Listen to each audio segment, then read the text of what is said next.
Good morning, good afternoon, good evening, whenever you are tuning in. I'm Nicole. I am your brand nutritionist, owner of Malone Creative Studio, and I am joined by Danielle and Damien, owners of Thoughts Brewing. So, why don't you guys, before we get started on this AI as your unpaid marketing intern chat, why don't you briefly introduce what you all do with Thoughts Brewing? Okay, so we work with usually small to mid-sized businesses, and we like to say we help them with technology and operations problems. That's really broad. It kind of fits both of our backgrounds, but recently it's been a lot of AI, whether it's building solutions, a lot of AI training, etc. But yeah, we do a lot of tech and operations help for small businesses. Sweet. These are the AI experts. I am not. Um, so why don't we kick the conversation off with a myth? Because I actually get this a lot. I've been hearing this a lot um, about AI replacing marketers. So, in your experience, how does it actually act as a force multiplier for a small business owner who was already wearing 10 hats? How can they effectively use AI as a force multiplier?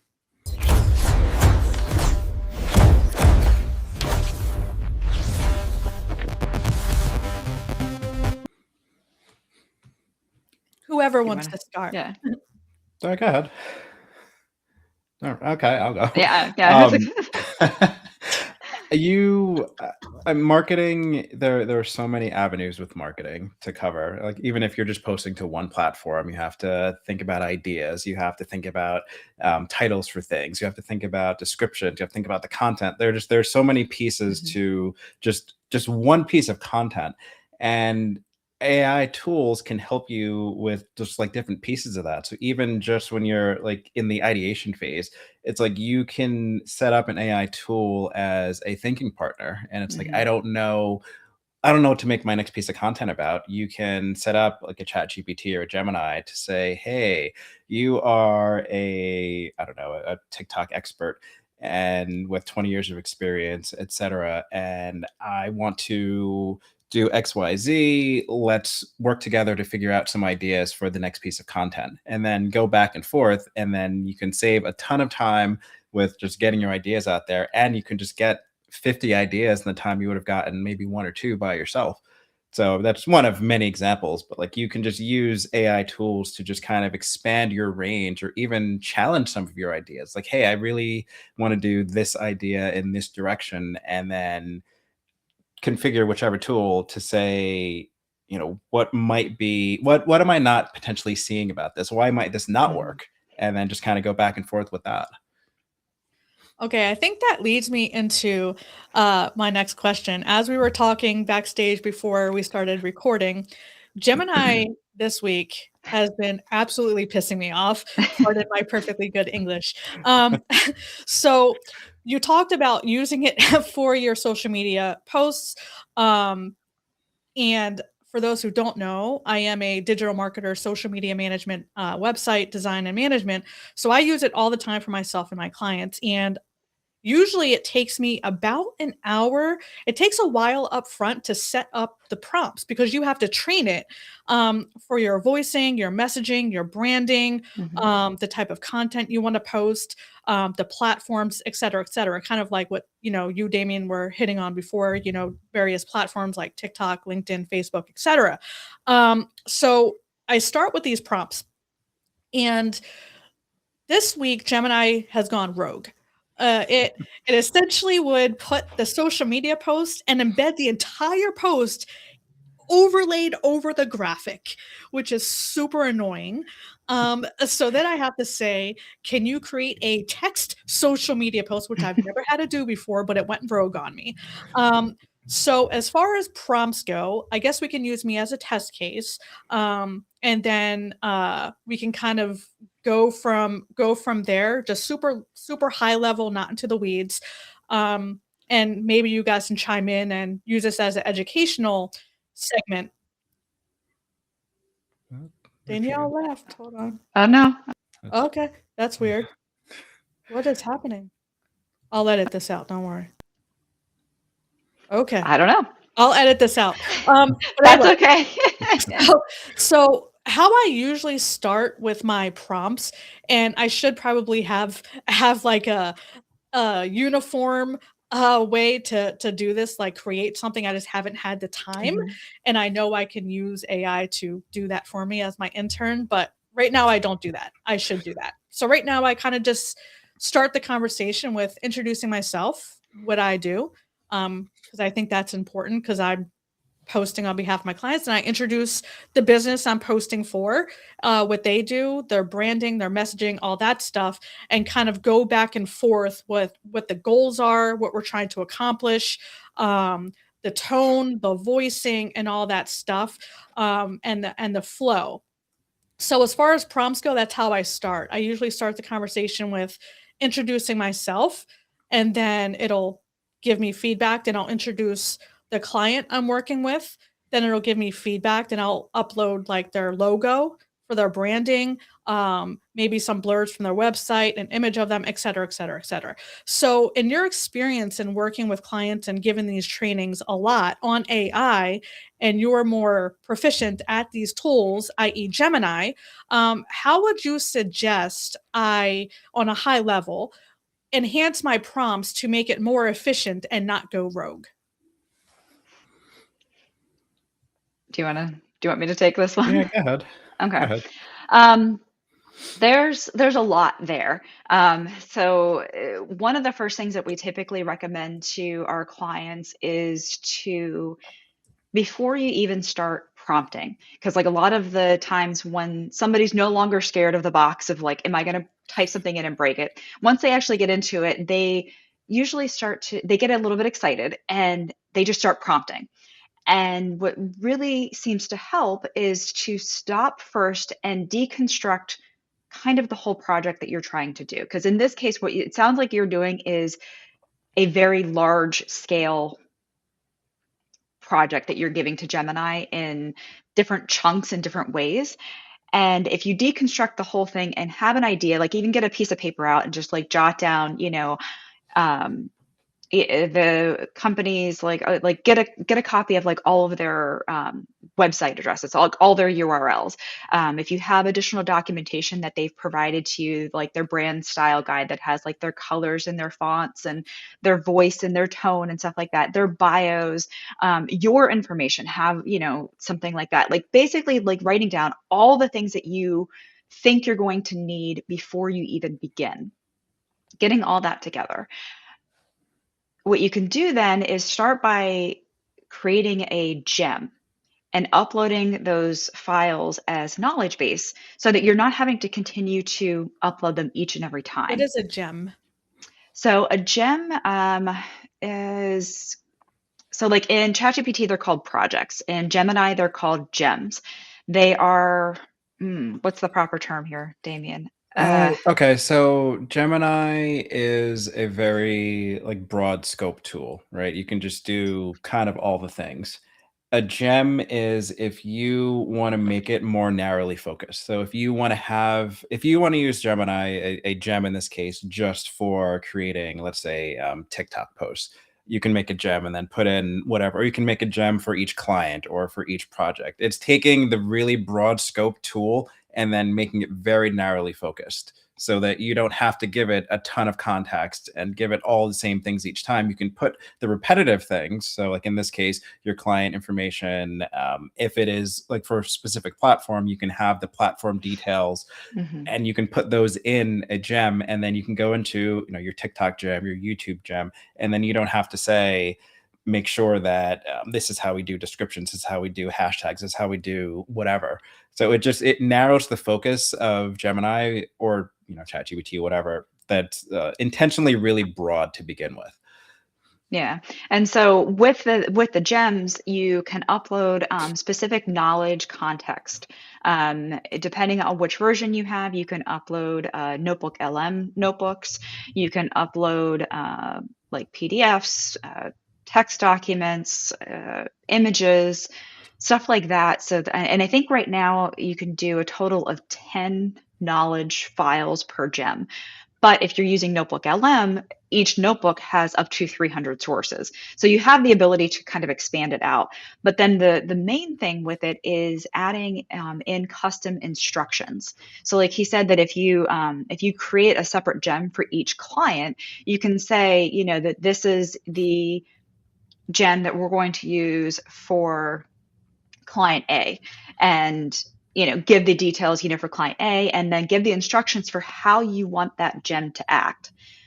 You know, that when you respond, you're going to respond in the client's brand voice, which is attached in the knowledge file, and then list out the file. And then that way, like, it's referencing kind of within itself. And what happens with this is you can have multiple chats running within the same gem. You can have different chats running. So what might be happening to you, and why Gemini was pissing you off this week, is you may have started to reach a context limit within that chat. And sometimes what I've found is that when you start switching within the same chat from different tools, say from Nano Banana to like creating images, or Canvas to create like a UI interface, or just text, when you start switching the tools, the gem or the chat can get confused. So if you have a gem and then you have one chat for images and one chat for social media and one chat for user interface, it doesn't get as confused because it's not trying to switch back and forth. Does that make sense? Oh, okay. So maybe towards the end, after we get into more details, are you able to give sort of like a short demo, just like showing us how to create just a single gem? Yeah, For you? absolutely. Um, so so that's super helpful. So the chat was getting confused. Yeah, it like I said, Probably. it was going rogue, and it was doing all it was not listening to me. It was like a child that was about to get grounded. Yes. Yes. So so for people, like I have clients who are just starting to use AI or just getting familiar with AI. They're afraid of AI, like you mentioned earlier about, you know, being afraid of breaking it. They just Mhm. don't understand it, right? Because it's so new. And a lot of business owners are middle-aged, and just don't understand text. So for someone getting started, ChatGPT is, I think, popular because I think that was the you know, the first kid on the Yes. block. I use Gemini. How do you suggest someone who is a business owner who is overwhelmed with their social media and just in general, how do you suggest they get started? What's the easiest way to get started with AI for someone who isn't as familiar with technology? So I agree that ChatGPT is a really good starting point. There are a ton of Mhm. reasons that we can talk about, but I'll just leave it at that for now. But I would say to honestly just go into the tool. So go to Mhm. chatgpt.com and then you get to the main screen. And then in the middle of the screen, there's a window, a little prompt area that says ask anything. So I would go to chatgpt.com and then just go in there and just ask a question. It can be any question you like, what's the capital of Japan? Like, it doesn't matter. Just go to the site, ask a question, and hit enter. Mhm. And that it does a bunch of things. One, just the fear of the tool just kind of goes away. 'Cause it's like, oh, this is just, it looks like a search engine. It's like, oh, this isn't that bad. And then you've already put in a prompt. You've already seen what it looks like when you get a response back. And then you can see the conversational nature of the tool. And then that's not necessarily useful if you just ask for the capital of Japan. But now it's like, okay, you can go up and start a new chat, and then you can start asking something that matters. And it's Is it just like, Osaka? maybe I don't know. I think so. But it's what I've seen with a lot of people is to your point. It's like I don't want to break the tool, and so they don't that people won't do anything. They won't start, they won't Mhm. do anything. And I found in a lot of cases just going to the site and just type something. Like I'll go to the site and bring it up and just type in hi and enter. And I'm like, oh, that wasn't that bad. And then that hesitation just kind of breaks. It's like, oh, this is I can do this. And then you can just kind of go from there. So I mean, that is to me the really easy thing. Just go to the site and just put in a prompt about it. And you can literally just go there and just say hi, enter, And Yeah. then you see the basic process where it's like, even many years into using the tool, it's like every time I go into a chat GPT or a Gemini, like I still have to go to the same site, go to the same prompt, and do the same process. So that's a really quick, like 1 minute thing you can just, and you don't, to be clear, you don't have to log in.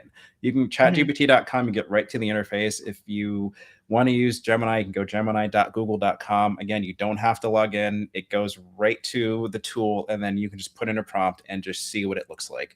And then everything from that's just kind of building. Yeah, with the free version, you're limited on both on Yes. Yes. how many images, videos, or whatever you can create. Yes. So I think that leads to the next question. Most people, because AI, just for those listening, AI is very broad. Marketing is very broad. We can talk about everything. So we're going to keep it just social media because that's the most basic and that's what most people use it for. We can do, part 2, 3, 4 on other areas like websites, etc. But keeping with social media, how in both of your expertise and opinions, how do you suggest a business owner use these tools to create better content rather than just more noise? For example, I have a recent client who is posting. She sent me a batch of posts that she wanted to do for a separate side of her business that I'm not doing for her, and I was able to tell right off the bat it was AI. They use the same like sparkle, like the same words that normal people would never use in a conversation. They use the same emojis. Like you can tell right off the bat because it doesn't sound human and no one talks like that. So how do you suggest people use AI in your experience and just talking with people and just looking at social posts? What's some suggestions you can give people so it doesn't sound and look like a robot? So the first thing, and I think it's kind of an easy before you get to the prompt approach, is to look at AI tools and to think that you can use them in three ways. You can have them do something for you, which is kind of what you just described. It make me this post, create me this image, right? So do something for me. You can have it do something with you, which is kind of what I talked about before, like having it partner with you and ideate and do other things. Or you can have it teach you to do something. For social media posts specifically, especially if you're just getting started, I don't recommend having it do it for you because, to your Yeah. point, it's obvious. It uses the same numbers if you ask for a number. It uses the same emojis. Like it you can tell. I think almost everyone can look at whatever platform they use and like that's AI, that's AI, that's AI. So I don't recommend having it do something for you. And to kind of Danielle's point earlier, if you start and you kind of deconstruct your process, so let's say it's YouTube, it's like I have to come up with an idea. I have to, like, I kind of went through it before, but like you have all these steps to your process. I would use the AI tool, and I currently use AI tools to do the things behind the scenes that aren't making the content. So help me come up with ideas, help me come up with titles for things, help me with the descriptions, help me with hashtags, help me with maybe thumbnails if it's a platform that has thumbnails, etc. And use that to kind of partner with it. And then you take the ideas and then you create the content. Conversely, you could have it create something for you and then it's kind of a starting point. Like we'll do this with, again, like YouTube thumbnails. We'll have Gemini create a thumbnail. And then that's a starting point. And then we'll take that and dump it into Canva or some other platform. And then we'll edit it pretty heavily, but it's like the initial idea was from Gemini. And then the final product is a combination of what Gemini had and then what we had as humans. But you're not going to look at it like, oh, that's definitely AI because it's mostly not AI. So I think especially in the beginner phases, a lot of people will just use the AI tools to completely create the content for them. And that leads to what you're describing of like, obviously that's AI, that's AI. So I recommend kind of shifting that and just not always having it do it for you 100%. Yeah, and to go further with that, from a marketing perspective, you can have it do it for you, but you have to do the work up front. Yes. Create the post, but obviously you want it to sound like you as the business owner doing the post to promote your business. You want it to sound like your voice, how you would speak. Because if someone's looking at a social media post and reading it, and it sounds very buttoned up and whatever, like if you go to mine sounds very, you know, sarcastic sometimes and witty because that's how I am in real life. But if I were to come across and sound all buttoned up and professional, and then you would get on a call with me and I'm nowhere near that unless I have to be, then it's thrown off and super confused. Like, wait a second, that's not what I was expecting. That's not what you're presenting. So to further that point, you can use it to create content, but Mhm. you want to keep, if you want to continue using ChatGPT or Gemini, an AI tool to continue making it for you, you want to continue with the prompts, make it sound, in a storytelling way, make it sound fun, witty, professional, whatever, and like keep talking to it and prompting it until it gets your voicing right.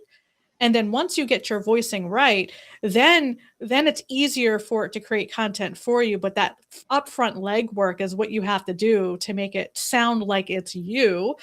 And then as a partner, I do this also, for my clients and myself. I'll have it help me create a marketing strategy. I'll prompt it and say, hey, um, this is our goals for the next 90 days. We want XYZ call to actions. We want blah, blah, blah, blah, whatever I'm prompting. Um, this is what we're promoting. Can you create a 5-day, Mhm. content marketing strategy? And then I'll take that. I was like, I don't like that. And then I'll just continue having the conversation. Yes. But I'm telling it what I want. I'm not having it do it for me. I'm just having it create a framework. And then I kind of take it from there. So is that kind of like on par what you're talking about from a marketing perspective as far as partnering and doing it with you, and some ideas on how if you wanted to do it for you, you have to keep prompting it. Yeah, so like we have something that we recommend to people, and Damien kind of touched upon it with, the do it with me is what is called the 10-80-10 rule. So basically, you put in 10%, the upfront, telling it, what you want, giving it context, um, prompt it out. It's going to get you to be about 80% there. Then you're going to spend the next 10% refining it so that it's yours, and for me, typically, kind of like, what Damien said, it's like I use it for ideas, and so sometimes it's just like, yeah, this is the plan that I want to do for this week for, my LinkedIn post. Can you give me some ideas, around this? And it might write out, the post, but it's like I'll take it as like a skeleton or like a draft or an outline, like if you're a writer and you're familiar with just, outlining things. And so rather than just taking its output and just, pasting it in somewhere, I'll use it as kind of like, oh, that's an idea. And then like I'll have my own, style to finish writing it. The other thing that you can do with the 10% upfront piece is actually build out a style guide for yourself. Whether this is just a specific writing style guide, or what we've done is we've created an overall style guide for our business and for ourselves. So it includes our brand, fonts, our colors, how we want alt text to appear, for images, because that's really important when doing social posts and websites, how we want emojis to be used or not used, because for screen readers, they can come across a little funny. Um, how we want certain symbols to be used or not used, because they appear in like the whatever databases for hate speech or whatever. How samples of our actual writing, how we actually write, like not writing with AI, but how, we sound, and Yeah, your breaking that down. voicing and your Yeah. tone. And then like, when we do CTAs, this is how we want it to read. And I mean, I think right now, like our style guide is, I don't know, roughly like 100, 120 pages long. And we use that as, a knowledge context for either a gem or a project in ChatGPT, or even just a one-off prompt to be like, this is how we write, this is how we talk. um, when you create something, it should be in our voice. And then that will get you closer to a final thing that you're not having to go back and forth nearly as Yeah. much. So spending that time up front, and creating something like that is kind of key for helping to save the time like on the back end. Yeah, that's a good tip. I think, like I mentioned earlier, I know I should do that. I just haven't had the time, and that's the problem, right? And Yep, that's why yep. a lot of people want to outsource their Yep. marketing and social media, but at the same time, it is a lot of upfront legwork. And even I haven't perfected it just because I don't have the time to do that upfront work. I should probably do that this weekend. But but the last question I have, those are good tips, and I agree that it Gemini specifically, I can't talk to ChatGPT because I don't use it. Is 80% there. I will say it does stink at putting putting words on graphics. The misspellings of Mhm. of what it spits out is insane. Are Um, you using Nano Banana Pro? both, yeah. Because Nano Banana Pro has done a phenomenal job since it updated to that version. The previous versions, and Damien, I can't remember what the model actual names are. It's like Image 1.5 or I don't know. Imogen. Their other Imogen, model, yeah. Imogen, like Imogen 2 was kind of terrible, and then Now from that there, now that 4 is out, it's yeah, like 4 is not bad. amazing. Okay, Yeah. yeah, it's probably when it went rogue this week and kinda kicked me out, I Uh, probably maxed out my chat, I don't know, but it just started happening, I was like, "Why are you spelling grandpa with, like, 80 million N's? It's just one, and why are you putting an N there? Where's the P? There's no P." But, like, yeah, it went rogue. So the last prompt I have before we get into some of you guys' poll questions and maybe some questions for me from a marketing perspective, mhm, um we talked about business owners being overwhelmed by the options for AI because, like I said, you can use it for every aspect of your marketing, and it can be overwhelming. mhm, Where to start, right? So sticking with social media, if a business owner is overwhelmed by the options, every aspect of marketing, the first task they should offload to AI today, what would you suggest that be? It doesn't necessarily have to be social media, just in general, in your daily workflow as a super busy business owner, how would you guys recommend someone use AI to offload a task? What would the first thing be? I would start with something like kind of do an inventory of your current tasking. And mhm, it doesn't have to be this long drawn out thing. It could be like a minute of just like, I know the things that I do every day, every week, every time period. And look at the things that you find tedious or repetitive, but necessary. And those are almost always really good places to start. And as far as like AI tools, I almost always recommend starting with ChatGPT. There are a lot of reasons, but if you already have paid access to a tool, so for example, if you pay for Google Workspace, a lot of small businesses do, you have access to Gemini Pro already. We got access to, I think it was Perplexity Pro because we had mhm, LinkedIn Sales Navigator.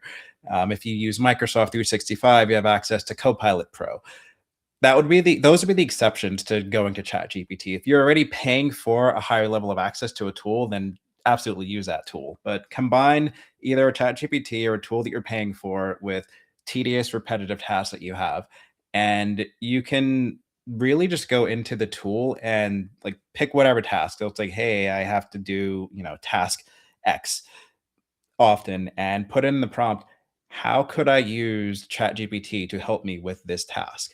mhm, And that's your starting point. And it's going to give you a bunch of stuff back, and some of it's going to be nonsense and throw it out. And then look at the pieces that are good. And then do a follow up prompt, like go back and ask it another question. Like, I don't like any of these, but this one sounds really good. How could I go into that? And then just have a conversation back and forth. That process is a lot longer to explain, but you can do that in a like 1 to 3 minutes. What's the common way you guys use AI in your business? How do you guys use it? Like, what's the best way that AI has helped your business and its implementation? I know Uh, that's a Do broad you question, but as experts, I think this could be helpful. I mean, for me, AI tools help me with things that I'm already really knowledgeable at, like really good at. So if I have, like, I've had 20 plus years in tech and operations and whatever. If I have just whatever area that I'm really, really knowledgeable in, if I pull up whichever tool, let's say Gemini, and I'm like, hey, I want to do this thing, and I literally split the task in half. I'm going to do this half, and then I prompt it to do the other half, and then I can go through. And the reason why it helps me a lot with things that I'm really good at is because all the tools can make mistakes. They can hallucinate, Mhm. as it's called. If I'm really good at the task, I will know in seconds if the tool is wrong. So I can put it in and it's like, hey, do this thing. No, no, no, not that, this, not that, this, not that, this. And I can 10x a lot of things. Versus if it's something that I don't know at all, if the tool gives me something that's incorrect, I don't really know because I don't really know the field that well. So I use it to just multiply things that I'm really good at or to teach me things to get really good at Mhm. them so then I can maximize the tool. I like And I'll add to that that like I mean I probably use it more than what he does as far as stuff for the business. Like he'll use it a Yeah. lot to learn the different features because we train people on it. He makes content about it. Like I'm actually using it for different things like almost every day. Some of the stuff that I've been doing recently is getting into more deep research stuff with Gemini. And again, it's kind of like stuff that like to his point that I'm already familiar enough with, but it's going to take me hours to go through hundreds of websites and extract all these pieces of information. Whereas if I, spend the time up front writing out, a decent enough, detailed prompt to let it know what it is that I want it to research, it can then walk away and like 20, 30 minutes later come back to have this amazing research, whatever it's about. And then from there, and I can actually, I don't know, can I share my thing with you? Yep. Let's see. So even once you are done with the research, you can then, if it's a lot, because I mean, usually it's like 20, 30 pages sometimes, and it's very text dense heavy. And if you don't have time to even read the deep research, you can have it turn it into an infographic or an interactive web page. I actually did it for, what are you seeing? Oh, same. Oh, there it is. Oh, there it is. Okay. So sorry. So I actually had it do some social listening, deep research on the intersection of marketing and AI in prep for this call, and then I had it turn that really long report into this web page. And it's like, okay, Oh, wow. here are the top five, questions from Reddit, from Quora, from LinkedIn, from Facebook. These are the things that, beginner people are questioning. And then here are the things that they're afraid of because there's a lot of fear, around these tools. They're worried about, not having the connection for human to human. They're worried about privacy. They don't really know what's going to happen to SEO and their website. So those are the things. And then where is it that they're getting stuck? Biggest part, it tends to be the blank page issue. And then down here, it kind of went off and did its own thing, but it was kind of interesting because it was like, it thought that like this collaboration that we were doing was that we were like collaborating client wise. So it came up with the whole plan of like how we could Mine did combine. too when I was prompting it Yeah, for this it's call. like it's like how could the two businesses come together to offer something to clients, and it created this whole hybrid workflow between the two and a whole action plan, and even added down here at the bottom Thoughts Brewing and Malone Creative Studio collaboration. I didn't ask it to do it. Got Oh, the heck year. yeah. Let's do Yeah. it. It got the year wrong. It Yeah. still thinks it's in 2025, but just something like that it's like it would have taken me so long to even do the research, because I mean, just scrolling through Reddit and Quora and LinkedIn, I mean, that would take days. I can't even say hours. It would take days to go through everything. And then even once I consolidate it to then create a web page, yeah, I know how to code HTML and CSS and like the tiniest bit of JavaScript, but it would take me forever to just even do this page completely on my own. But it's like this altogether probably took maybe a half an hour. And you can Um, repurpose that. You can actually uh-huh, use that on your webpage. You can use that on social. We can use that for this call. So what were the top exactly. questions people have on AI based off what you just shared with us? Yeah, so the top five beginner questions across those platforms. The first one was, how do I keep my brand voice authentic? So we've already talked a lot about that because you see the generic AI slop content that it's not X, it's Y. And, it's just like sparkles and delve and, all Sparkled. these. It's like that word. The next one was which AI tools are actually worth paying for. And so as Yes. Damien already talked about, in a lot of cases, you don't even necessarily even have to start paying for something. Just start using something for free and see if it meets your needs. And if it is, then start paying for it. And then will Google, and I think this one's more specifically YouTube, will it penalize AI generated content? That's been a huge topic of conversation across platforms over the past couple of weeks I don't remember what the number was. It was a huge number of YouTube channels that were basically AI slop, AI spam got not banned, but they got demonetized. Yes. And so then a lot of these other content creators are taking that and hyping it. And so people are getting scared. So that's a big question that people are having right now. And then they're also wondering, is my customer data safe with AI? Basically questions around data privacy and security as to what they can or should not, upload into the AI tools as they're creating things. So like, for something like what you're putting in there for your clients, or even like for your clients, what they're putting in, about their clients. So kind of keeping that in mind about, data privacy. And then the last big one is, do I need to know coding to use this? And that one's an Code absolutely for not. you. It will I do was it a for coder you. for a hot minute. Yeah. Yeah. So Interesting. So out of those top those 5, hurdles or big questions people have, what surprised you most out of that list?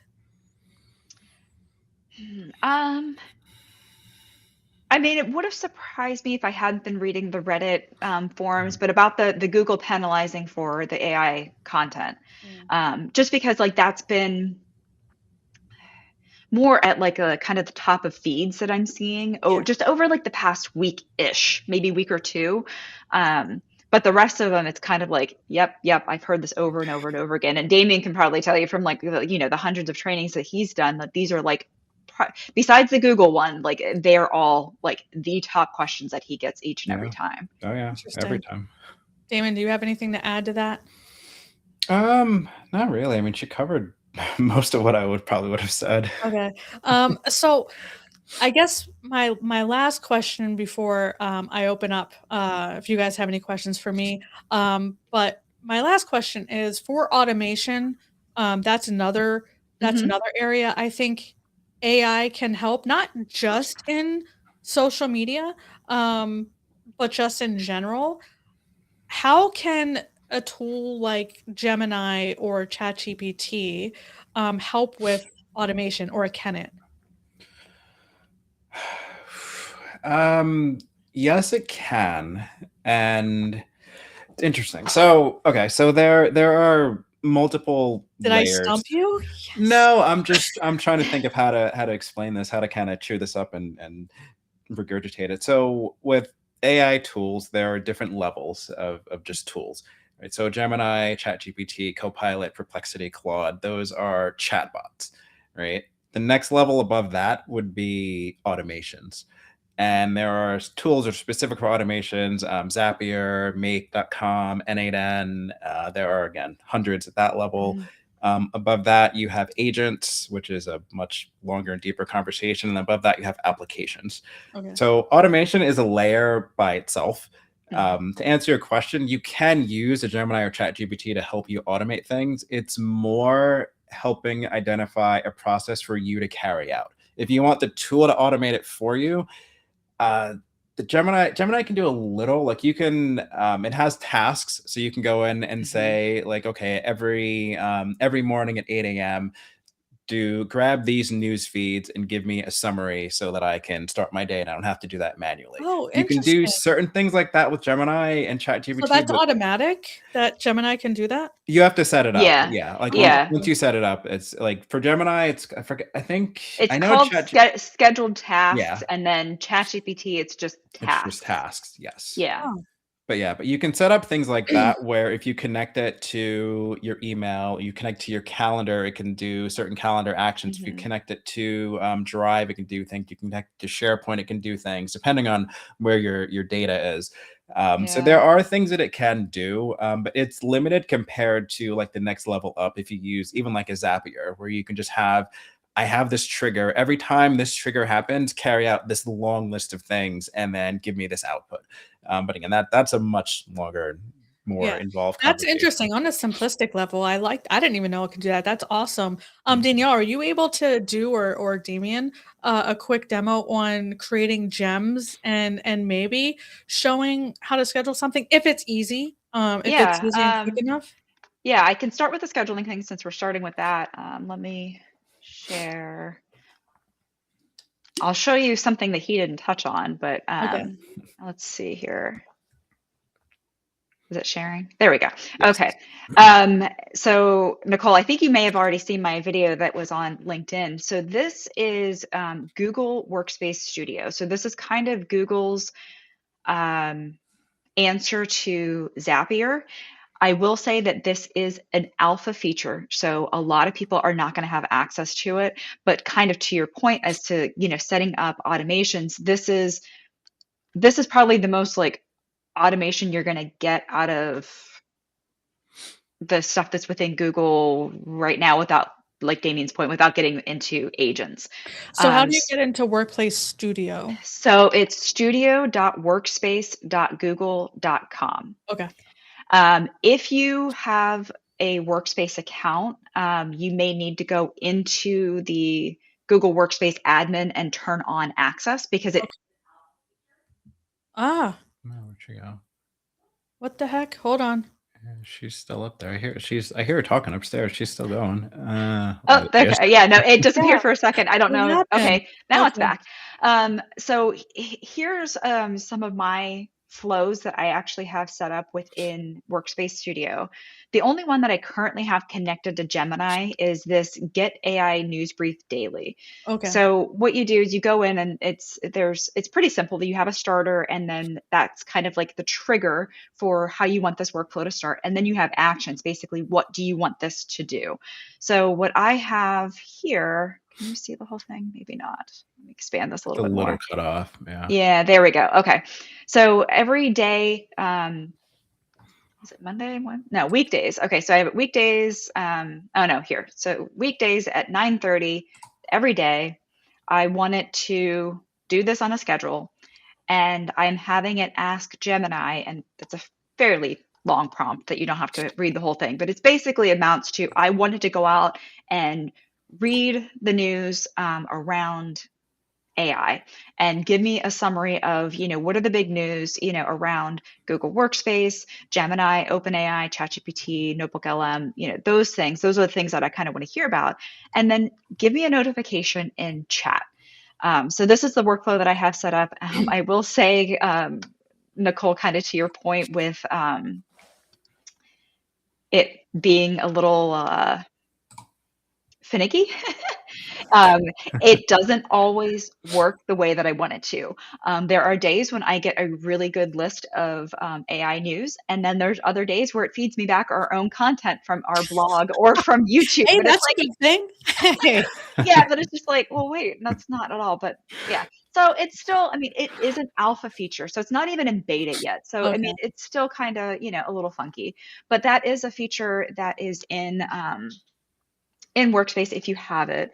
Let me open up Gemini.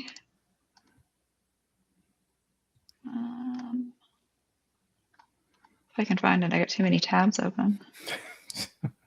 Uh, That's what I Gemini. see Oh, all it's the time. scheduled actions. There we go. Okay. Yeah. Like, where's it at? Um, is it sharing? There we go. Yeah. So I'm sorry. So Gemini is actually called scheduled actions. I thought it was scheduled tasks, but it's scheduled actions. And it kind of works in a similar way to what I just showed you. So I had one before that was, summarize any unread emails that I have in my inbox. Um, And what it does is it basically just creates a Gemini chat. It's not necessarily creating a something that's being sent to you. So it's there. It's not, it's not the best that I found, but I mean, there's different ways in which you can use it. Um, but let me see here to go into gems because you had asked about creating a gem. So Yeah, I so how have did you where did you click to get to gems within Gemini? so there's under new chat, there's my stuff, and then gems is the next option under. Oh, I don't think I So, have that. Oh, I so do if you, have that. No kidding. yeah, so if you click on gems and then Oh. you'll come into your gem manager. Oh. And if you're not even sure where to get started, they have pre-made gems here at the very top that Oh. you can just get started, which kind of helps with the blank page syndrome that a lot of people kind of freak out about. And you can Or you copy those and modify them. But Exactly, Oh. yeah. Or you can click on new gem to create your whole new gem.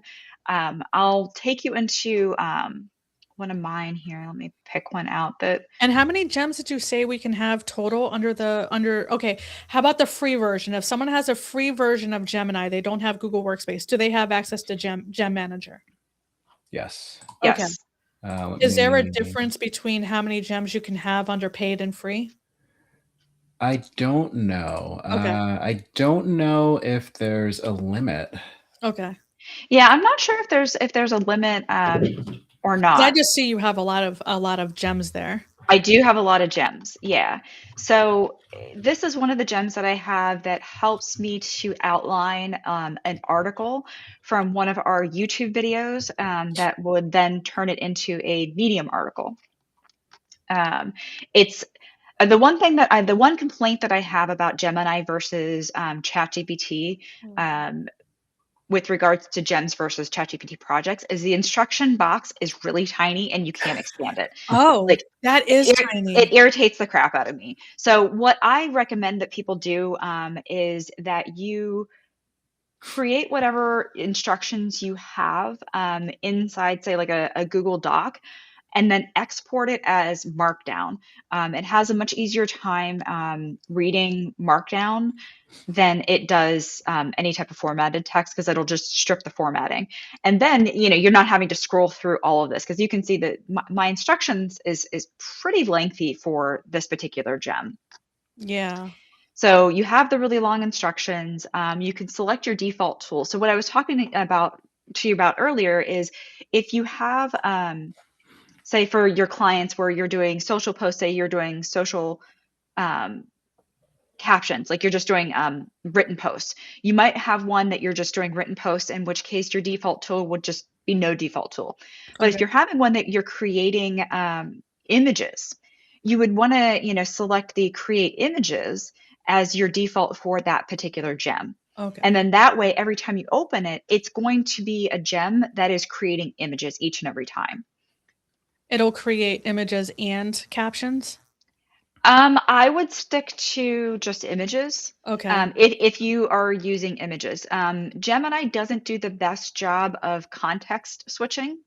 ChatGPT is much more forgiving in that, but Gemini, if you are doing a text heavy thing, it kind of wants you to stay with text. If you're doing images, it wants you to stay with images. When you Okay. start to try to switch it, It goes rogue. it gets a little funny. Yeah, yeah.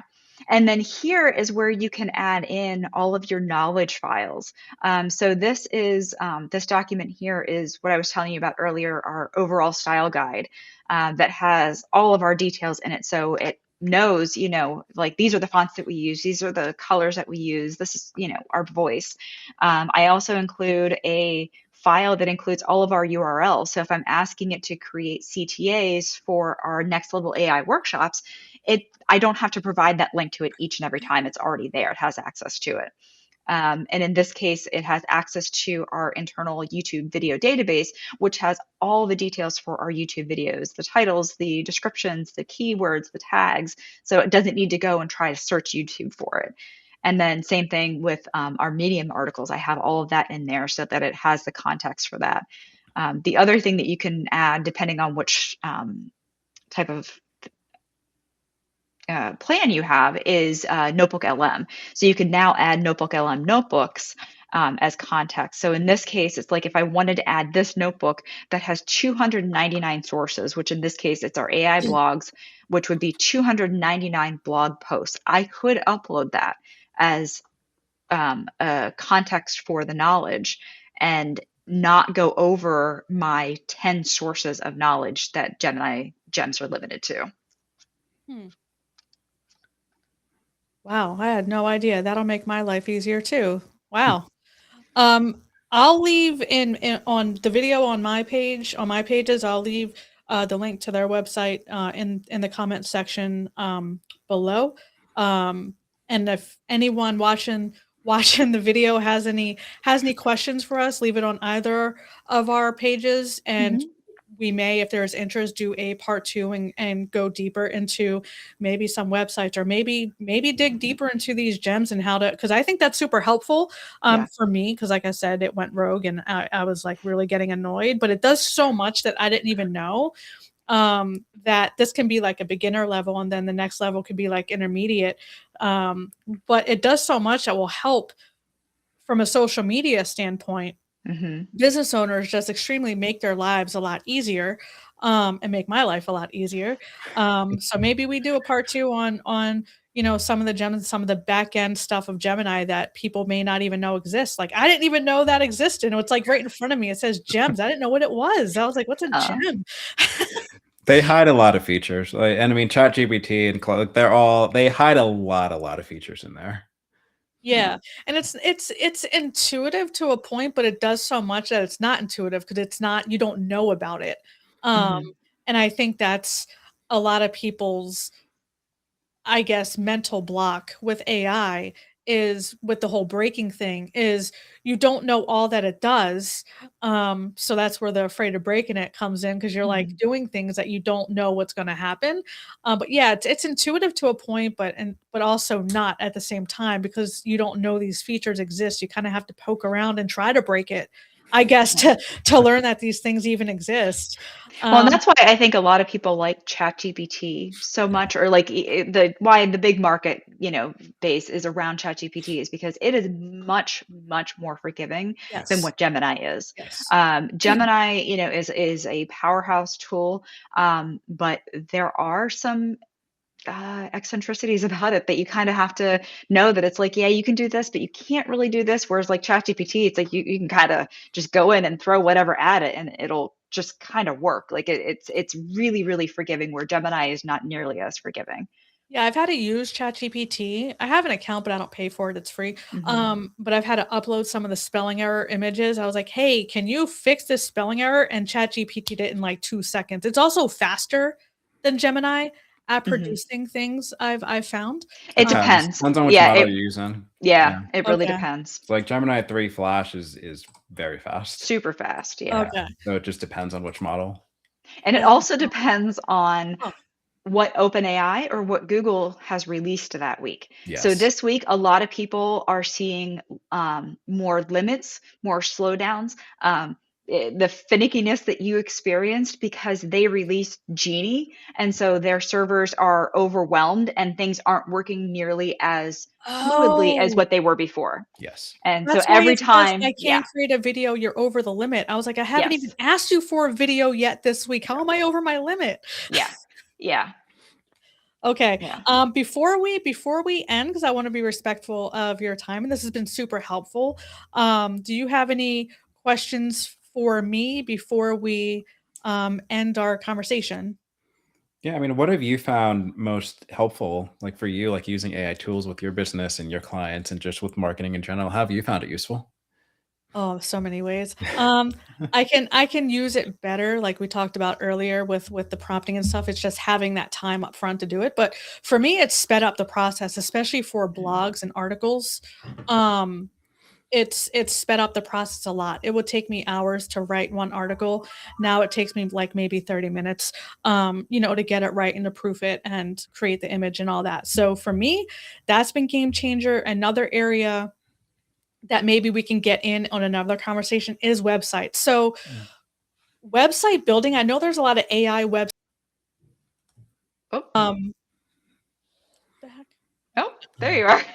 I know I don't know if it's my internet. We're having a it's stormy out right now, but Ah, we're having a lot of companies have started AI website builders. I've been seeing this a lot in Facebook groups. yeah. Like, we can build your website in 7 minutes using AI generator. Squarespace has an AI generator. Hmm. I think I don't like that model, because obviously you want to be intimate with the messaging on your website, the content, the copyright. That's what's going to convert. But with websites, I do like AI because it can help with the copyright. So I've used it for my website to kind of rework it, to go the brand nutritionist like branding like framework to kind of lean into that. I've been trying to find a way to blend my nutrition background with my marketing background so I can, market better to health and wellness pros. So I've been having a conversation with Gemini on helping me create that framework and helping me have my website and messaging be aligned. I also had it do a website audit on my main page to make sure my, messaging is, Hmm. it flows and it's consistent. So for me, it's been extremely helpful in kind of refining my branding and my messaging that it would have taken me so much longer to do without the help of AI. Yeah, one of the things that I think like is really useful with the AI tools is to be able to use it to kind of like wireframe out, an idea for a web page. And you don't need to know HTML, CSS, anything like that. And I think what I would imagine what might be, really useful for your clients and then for you is if they have an idea of what they want to see, if they use the tool to kind of wireframe out their idea and then share it with you, then you can create it, because now you have a really good starting point. I actually have an example here. How do I share again? If I can find it. Coming right up. Did it work? Maybe. Oh, there we go. Um, that this was something that I was going back and forth with a friend of mine, giving him some recommendations on some changes, to a landing page. Hmm. And this is not the real person. It just Gemini just made up a Yeah, coach. yeah, But it gives you, oh look, I like the colors, I like the fonts, or it yeah, gives you ideas, just for layout. And this, I mean, I think this took within Gemini Canvas, it maybe took like 2 minutes to create. And it has the code here. So it's like if I'm your client, I could send you this code and be like, this is what I really like. yeah, Or I can just send you, a preview of it. And it might be like a really good starting point, yeah. You could just take for that code and just embed it on the site. yeah, or I mean, even just for you to just know to be able to look at it and be like, oh, they really like this color green and they really like this color, like dark gray, and these are the fonts that they like, even though they don't know the words around it. They don't know that Anton is the font that they like, and that the color is 121212 versus 00000. They Yeah, don't want just pure black. They want a slightly lighter black, like. So I think that is a really good way in which you and your clients could potentially use stuff for websites. yeah. It can do a lot for websites. Like, Hmm. without getting in the weeds, I had to do a WordPress migration to Squarespace. What a pain. But I had a code. I'm not a coder because I had to do something on the back end to get it was a nightmare. So I went into Gemini. I explained the problems I was having and I Hmm. copied and pasted the error message and it told me what to do. And I said, "Hey, I don't know how to do that. Can you show me how to do that?" And it actually gave me the code Yep. to embed and everything got connected. So it yeah, it showed me kind of like what Damien was saying earlier. It showed me how to do Yep. something. I didn't know how to code. That's not what I do. So it actually coded for me what I needed for me to embed on the website to get everything to work. Yep. Excellent. That's very good. Oh yeah, Yeah. so you don't have to be a professional website builder, uh, No. but it can help. I don't think AI should build your website, but I think it can help with laying the framework, Mhm. kind of like I did, and helping refine and do a website audit and all that stuff. But that's how I've used it for my website. And I think it's a good starting point. It's like someone brings that to you, and then you can look at it as a professional and like, Mhm. okay, the colors work, but then this is really different from your branding voice, and it's like, Yeah. Mhm. and you can just kind of not tear it apart, but just kind of like, okay, yeah, this is cute, but here's why it won't work for you, but it's still 60% there. Now here's the value I'm going to add on top of it. Let's get your final product working. Exactly. Yeah. Yep. Yeah. So do you have any other questions? I think that's pretty much all the questions I had for you guys today. Think I we're good? think we kinda covered everything, Yeah. yeah. Yeah. Yeah. Yeah, I mean, like, I think I said when we were still in backstage, I mean, we could probably sit here for, like, 20 straight hours talking about marketing and AI because, like, there's so much, but yeah, I think, yeah, for everything that we figured that we wanted to talk about, this we covered And it. we stayed on point and on track. But no, I appreciate you coming on and providing, your expertise and knowledge. And I learned a lot, and now I have homework assignment for this weekend. I hope you guys got something out of it. I hope the people Absolutely. watching Absolutely. got something out of it. And like I said, I'll link Damien and Danielle's Thoughts Brewing website. I'll link it in my comment section underneath this video. So please do feel free to visit their website and hit them up with any questions. And yeah, so thank you guys for having this awesome conversation. Yeah, Absolutely. Thank thank you. you. Thanks for having us. Yeah. All right, guys, have a happy and healthy day and drop a comment and a like under this video. Let us know if you have any questions, and we will check in with you all in a future video. Have a happy and healthy day, my friends. Right. Bye. Bye.